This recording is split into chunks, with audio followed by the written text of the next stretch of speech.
वरळी कोलीवाडा या ठिकाणी एक अशी काही एक घटना घडलेली असा तुमचं काळीज हल्ल्याशिवाय राहायचं नाही. एका कुटुंबियासोबत एक असो काही एक प्रकार घडलो ज्यामुळे संपूर्ण वरळी कोलीवाडा हादरून गेला. आता ह्यो नेमको काय प्रकार हा आणि नेमकी थंय काय घटना घडली ता सविस्तर आता मी तुमका सांगतोय. मंडळ तुमचा पुन्हा एकदा मालवणी बोको या यूट्यूब चॅनलवर स्वागत असा. ही गोष्ट आपल्या सबस्क्रायबरांनी पाठवल्याने आणि त्यांनी आपलं नाव नमूद करू नको अशी विनंती केल्यामुळे त्यांनी जो अनुभव पाठवल्याने तो मी तुमका सांगतोय.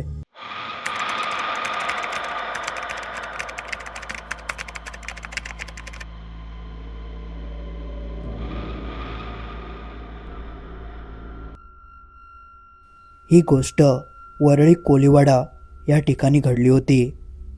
आमच्या शेजारी एक ख्रिश्चन परिवार राहत होता ज्याच्यात आई आणि तिचे 2 मुलगे होते. एका मुलाचं वय होता 35 तर दुसऱ्या मुलाचं वय होता साधारण 30. आणि या दोनवल्या मुलांची लग्न काय होत नाही होती कारण त्यांच्या घरची परिस्थिती ही एकदम हालाकीची होती.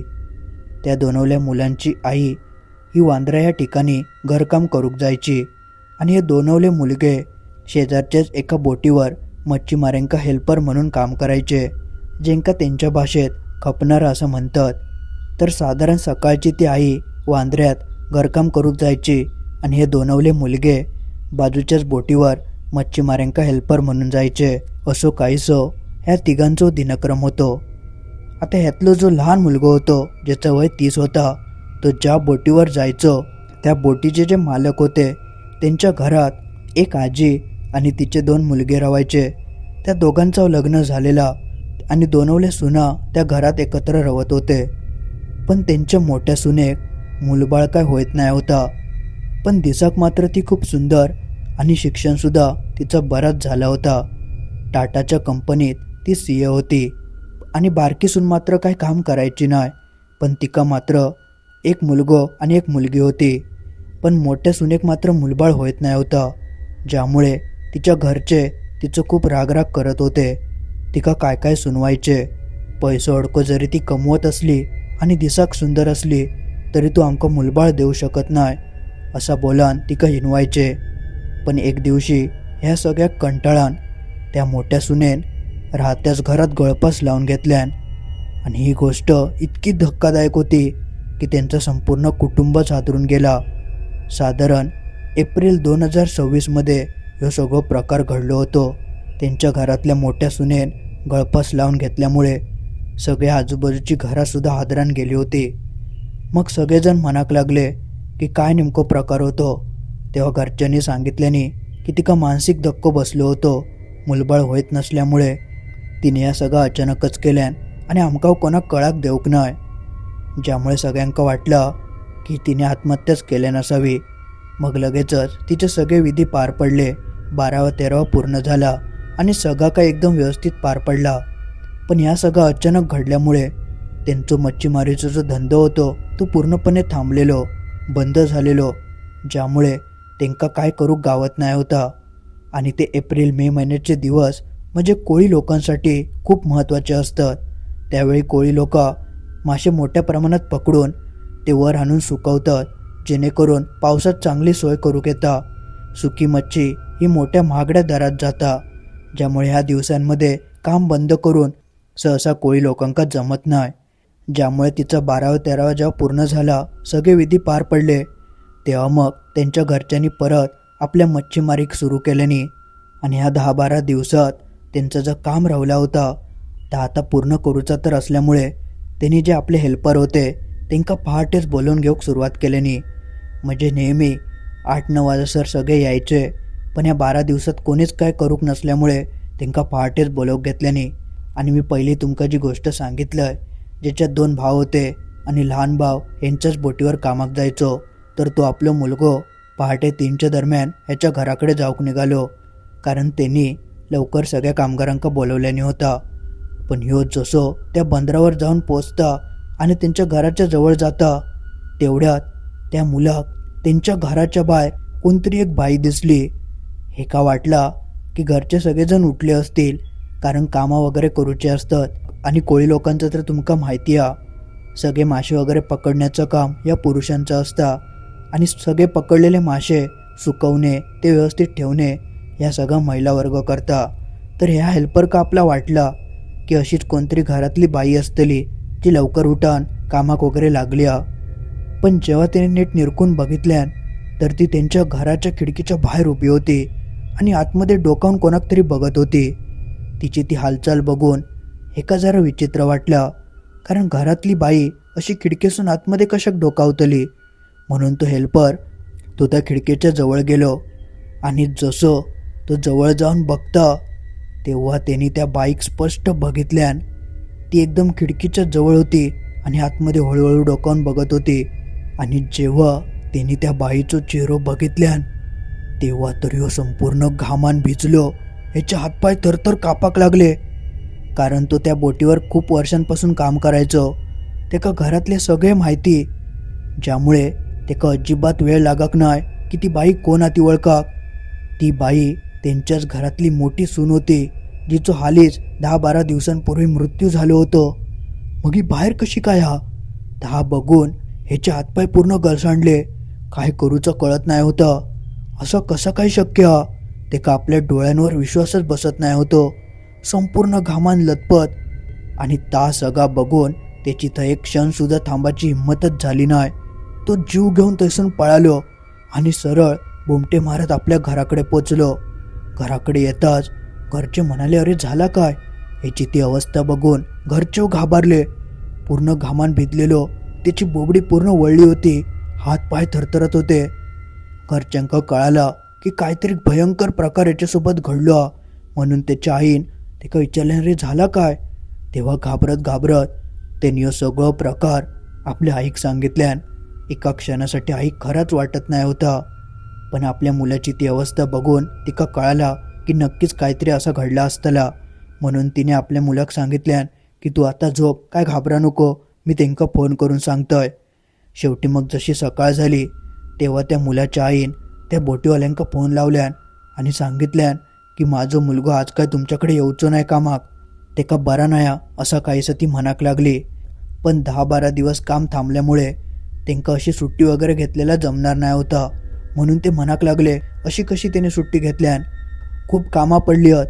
पण कसा बसा करून आईन त्या माणसाक सांगितल्यान की आजचो एक दिवस सुट्टी देवा, मग उद्यापासून तो येत असं काहीसं सांगान त्यांनी फोन ठेवून दिल्यान.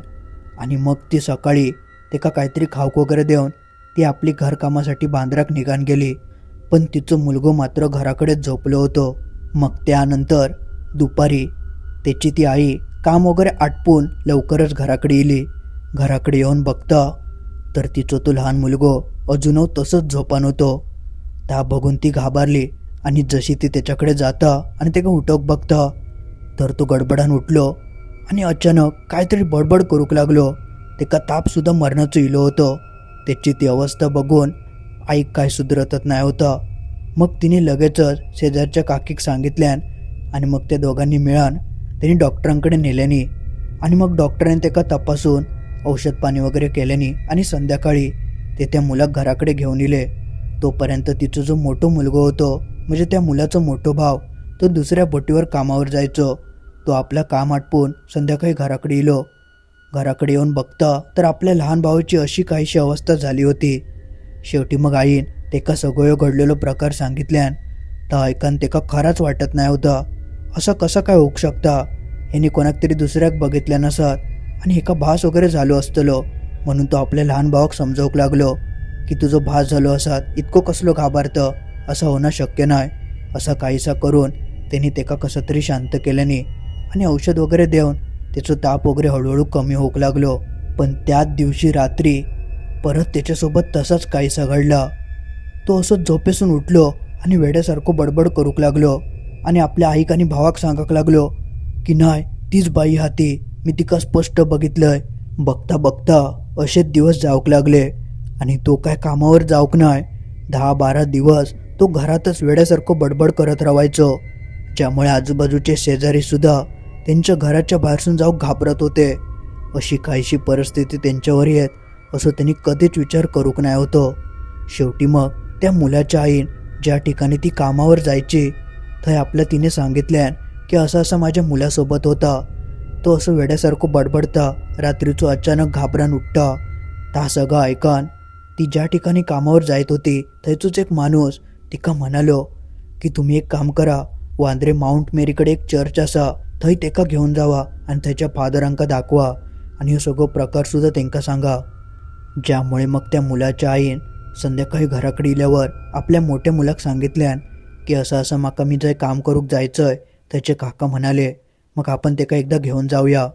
म्हणून मग पुढच्या दिवशी ती आपल्या मुलाक म्हणाली की एक काम करते मी आता कामावर जातोय आणि दुपारी कामावरसून सुटलंय की मग मी तुका फोन करीन तेव्हा तू छोट्या भावाक घेऊन ये. असं काहीसं त्यांचं ठरला आणि ठरल्याप्रमाणे पुढच्या दिवशी ती आपल्या कामावर गेली आणि काम आटपून झाल्यानंतर दुपारी 2च्या दरम्यान तिने आपल्या मोठ्या मुलाक फोन केल्यान आणि तेका घेऊन येऊक सांगितल्यान. तसे त्या मोठ्या मुलग्यान आपल्या छोट्या भावाक घेतल्यान आणि त्यांनी थंयसून बस पकडून ते वांद्राक येऊक निघाले आणि ते काही वेळातच वांद्राक येऊन पोचले. थंय त्यांची आई वाट बघत होती. मग आई वगैरे भेटल्यानंतर ते थंयसून चर्चच्या दिशेने जाऊक लागले आणि जसे ते चर्चकडे येऊन पोचतात आणि पायरे चढाक घेतात तसे 4-5 पायरे चढताच तो जो मुलगा होतो जे काय हा सगळा लागलेला तेका अचानक काय झाला काय माहिती. तो मगातपासून इतकं शांत होतो. अचानक त्याने आपल्या भावाचो आणि आपल्या आईचो हात झटकल्यान आणि तो मागच्या मागे पळाक लागलो. ह्या दोघांका कायच हासबास नाही की असा काहीसा घडात. तसं त्याच्या मोठ्या भावान मागसून धावाक घेतल्यान पण तो काय त्याच्या हाताक गावलो नाही आणि पळता पळता ते बँडस्टँडच्या हय येऊन पोचले आणि त्याचं मोठं भावाने आई काय करता त्याच्याच आधी त्या दोघांच्या समोर त्या 30 वर्षाच्या मुलान समुद्रात उडी मारल्यान. त्यावेळी त्याचं नशीब इतकं वाईट होतं, समुद्रात भरती होती त्यामुळे त्याला वाचवणं शक्यच झालं नाही.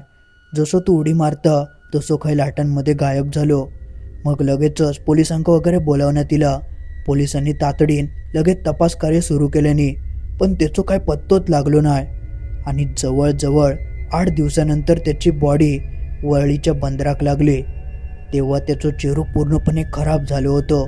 कदाचित माशांनी वगैरे खाल्ल्याने असावं पण त्याची काय ओळख पटत नाही होती. पण त्याच्या मोठ्या भावान त्याच्या हातात घातलेल्या घड्याळावरून ओळखल्यान की तो त्याचा छोटाच भाव असा. मग त्यानंतर DNA पोस्टमॉर्टमसुद्धा झाला आणि त्याच्या सिद्धच झाला की ती त्याचीच बॉडी होती. आपल्या 30 वर्षाच्या मुलासोबत असो काय प्रकार घडत याचं त्यांनी विचार देखील करूक नाही होतं. ती पूर्णपणे हादरूनच गेली होती. पण आता झाला होता त्या बदलूक तर शकत नाही. शेवटी मग त्यांचे जे काही विधी होते ते ख्रिश्चन धर्माप्रमाणे पूर्ण पार पाडल्याने दादर पोर्तुगीज चर्चमध्ये ते का नेल्याने आणि त्यांच्यामध्ये 3 दिवसानंतर घरात प्रोग्राम वगैरे करतात. चर्चमधून फादर येतात तर तसे सगळेजण इले होते. पण जेव्हा फादरांनी घराकडे येऊन बघितल्याने तर त्यांका कळाला की त्या मुलांनी सुसाईड केल्यान. ता ऐकान त्यांका खराच वाटत नाही होता कारण त्या मुलाच्या आईन एका दिवसापूर्वी त्या चर्चच्या फादरांका सांगितल्यान होता की असं असं प्रकार माझ्या मुलासोबत घडता आणि तेका ती दाखवूक घेऊन येत होती. पण ह्या सगळं ऐकल्यानंतर त्यांका धक्को बसलो. तो मुलगो जर त्यांच्याकडे आधी इलो असतो तर कदाचित त्याचा जीव वाचलो असतो असं त्यांका वाटाक लागला. पण आता घडलेला तर आता बदलूक शकत नाही होते. मग त्यांनी अधिक सगळी माहिती जाणून घेतल्याने आणि फादरांनी त्याचा जो मोठा भाव होतो त्या मुलाक विचारल्याने की तुझ्याकडे तुझ्या छोट्या भावाची कायची जवळची वस्तू वगैरे हा काय. तेव्हा त्याच्या मोठ्या भावान ते का गावलेला आपल्या लहान भावाचा त्या घड्याळ दिल्यान. फादरांनी त्या घड्याळ बघितल्याने त्या घड्याळ मृत्यूच्या वेळेत त्याच्यासोबत होता. त्यामुळे त्या फादरांनी त्या घड्याळावर चर्चमधल्या पवित्र पाणी शिंपडल्याने आणि ते मंत्र म्हणाक लागले. आणि जसा ते ह्या सगळा करतात त्यावेळी त्याच्या मोठ्या मुलाच्या अंगात अचानक काहीतरी संचार होऊक लागलो. हातपाय त्याचे थरथर कापाक लागले. जसा 12व्याक ह्या सगळा केला जाता, आत्मा बोलवलं जाता तसंच काहीसो प्रकार त्यांच्या 3ऱ्या दिवशी केलं जाता.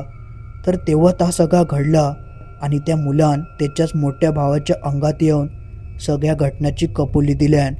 तेव्हा ते सगळेजण उपस्थित होते. तो बोटवालासुद्धा ज्याच्याकडे तो कामाक जायचो ती माणसंसुद्धा ते उपस्थित होती आणि त्यांच्या समक्ष तो थंय जा काय बोललो ता ऐकान सगळ्यांच्या पायाखालची जमीनच सरकली. तो थंय आपल्या मोठ्या भावाच्या अंगात येऊन म्हणालो की त्या रात्री मी थंय इलं होतंय तेव्हा स्पष्ट माका तुमच्या घरातली म्हणजे जे बोट मालक होते त्यांच्या घराची मोठी सून दिसली, जिचं 10-15 दिवसापूर्वीच मृत्यू झालं होतं. जिने गळपास लावून घेतल्या नव्हतं तीच बाई स्पष्ट त्यांनी एका खोलीच्या खिडकीबाहेर बघितल्यान. ता ऐकल्यानंतर ते घरचे सुद्धा हादारले. कोणा खराच वाटत नाही होता. जबरदस्त त्यांका धक्कोच बसलो होतो. तशी मग लगेचच थंयच्या फादरांनी त्या बाईची एक वस्तू आणूक सांगितल्यानी तसे काही जण त्यांच्या घराकडे गेले आणि तिची आवडती एक साडी घेऊन इले आणि ती फादरांका दिल्यानी. आणि त्यानंतर फादरांनी थंय मंत्र म्हणाक सुरुवात केल्यानी बघता बघता त्या बाईचो आत्मसुद्धा थंय इलो. आणि जसं ह्या मुलाचो आत्मा आपल्या भावाच्या अंगात इलो तसंच त्या बाईचो आत्मसुद्धा थंय संचारलो. आणि त्यानंतर ती जा काय बोलली तेव्हा तर सगळ्यांची दातखिळीच बसली. तिने सरळ सगळ्यांका येऊन सांगितल्यान की मीच ह्या माणसाच्या अंगात संचार केलं होतंय. माका मूलबाळ होत नाही होता म्हणून माझो नवरो आणि माझी सासू माझं खूप छळ करत होती. माका अक्षरशः जावेच्या लहान मुलांच्या आसपास जाऊक सुद्धा सासू द्यायची नाही, ज्यामुळे माका खूप त्याचा त्रास होत होतो. एक दिवशी कंटाळान मी स्वतः फास लावून घेतलंय, कारण असं जीवन जगण्यापेक्षा न जगलेला बरा म्हणून मी गळपास लावलंय. कारण माझं त्या घरातलं अस्तित्व संपला होता. कोण माझ्याशी नीट बोलत नाही होता, ना माका मुलांसोबत खेळाक देत होते आणि एकदम माका वाईट टाकल्यासारखी वागणूक ह्या घरातले देऊक लागलेले. तर हा सगळं ऐकान बाकीचे ते घरातले होते त्यांची माना खाली गेली. सासूबाई तर थरथर कापाक लागली, कारण ह्या सगळं आता जगासमोर इला होता. तसे फादर तिका विचारूक लागले, पण ह्या सगळ्यात तू ह्या मुलाक कशाक मारलं, त्याची काय चूक होती. तेव्हा त्या बाईन सांगितल्यान की त्या दिवशी मी माझ्या जावयाच्या मुलांका खिडकीसून बघत होतंय. जिवंतपणी नाही पण मेल्यावर तरी माका त्या मुलांका बघूक गावात, कारण माझं खूप जीव होतो त्यांच्यावर. म्हणून मी त्यांका बघत असतानाच ह्यांनी माका लांबसून बघितल्यान आणि जेव्हा माका ह्या कळालं तेव्हा मी घाबरलोय. आता ह्यांनी जर ह्यो सगळं प्रकार घरच्यांका सांगितल्यान तर ते माका जिवंतपणी तर सोडणार नाहीच होते, पण मेल्यापणी पण सोडूचे नाही ह्या भीतीन मी त्याच्या अंगात संचार केलंय. पण तेका मी अजिबात त्रास देऊक नाही होतंय. पण जेव्हा हे सगळेजण एका चर्चमध्ये घेऊन जाऊक लागले तेव्हा माका समजला की आता माझा विषय संपलो. मेल्यापणी सुद्धा माका त्या मुलांका बघूक गावाचं नाही आणि माका हे आता संपवतले. म्हणून मग मी घाबरान ह्या मुलाक थंयसून पळवून घेऊन गेलोय आणि त्या समुद्रात उडी मारलंय आणि एका संपवलंय. ह्या सगळं ऐकून थंयची सगळी लोक पूर्णपणे चाटच पडली. कोणच्या तोंडातून शब्दच बाहेर फुटत नाही होतं. हातपाय सगळे सुन्न झालेले, कारण ह्यो सगळं इतको भयंकर प्रकार असाक शकता ह्याचो थंय असलेल्या कोणीच विचार करूक नाही होतो. सगळ्या वातावरणात एकदम स्मशान शांतता पसरली होती, कारण कोणाक काय बोलायचा तास सुधरत नाही होता.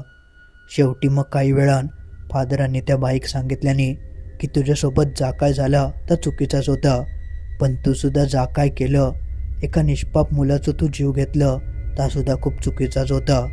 शेवटी मग त्याने ते प्रार्थना वगैरे करून त्या बाईचो आत्मा होतो तेका थंयसून मुक्त केल्याने जाता जाता त्या बाईक ती जी जावेची मुलं होती त्यांका दाखवल्याने आणि शेवटच्या बाईन त्या मुलांका बघितल्यान आणि अखेरीस ती स्वतःहूनच म्हणाली की मी आता हे थांबायचंय नाही, मी निघान जातोय. असं म्हणत तिने तर शरीर सोडल्यान आणि ती मुक्त झाली. पण घडलेल्या प्रकारामुळे संपूर्ण आजूबाजूच्या लोकांका कळान चुकलं की ती बोटीवाली ते जे घरचे होते त्यांनी त्या सुनेचं किती छळ केल्याने होतो आणि त्या सगळ्याकच कंटाळान तिने आत्महत्या केलेल्यान. ह्या सगळ्या घरच्यांका तर कळाला, पण ह्या सगळा जा काय असता त्याच्यावर जास्त कोण विश्वास ठेवत नाही. जेंका ठेवचं असतं ते ठेवतात, पण ह्यो पुरावा म्हणून वापरूक शकत नाही, ज्यामुळे त्यांच्या घरच्यांवर काय केस वगैरे झाली नाही. पण ह्यो जो काय प्रकार होतो तो थंयच्या गावच्या लोकांका मात्र चांगलोच कळान चुकलो आणि तो इतको भयंकर होतो की खंयचोच गावकरी या सगळा कधीच विसराक शकत नाही. आज पुरता एवढाच. तर मित्रांनो, असो काहीसं होतं आपल्याच एका सबस्क्रायबरांनी पाठवलेलो त्यांच्याकडे घडलेलो एक भयंकर अनुभव. जो तुमका कसं वाटलो ता कमेंटमध्ये नक्की कळवा. आणि तुमच्याकडे सुद्धा असे काय अनुभव असतील तर ते माका व्हॉट्सॲप नंबरवर नक्की पाठवा, म्हणजे मी अशा गोष्टी नक्कीच बनवेन. आणि सगळ्यात आधी ह्या व्हिडिओक लाईक करा आणि आपल्या मित्रमैत्रिणींका ज्यांका अशी गोष्टी ऐकाक आवडतात त्यांका या व्हिडिओची लिंक नक्की पाठवा, जेणेकरून ते अशा गोष्टी ऐकतील. आणि अजून तुम्ही हा चॅनल सबस्क्राईब करूक नसाल तर लगेच सबस्क्राईब करून टाका. चला तर मग लवकरच भेटाया असंच काहीसं भयंकर अनुभव घेऊन शुक्रवारी ठीक रात्री 10:30 वाजता.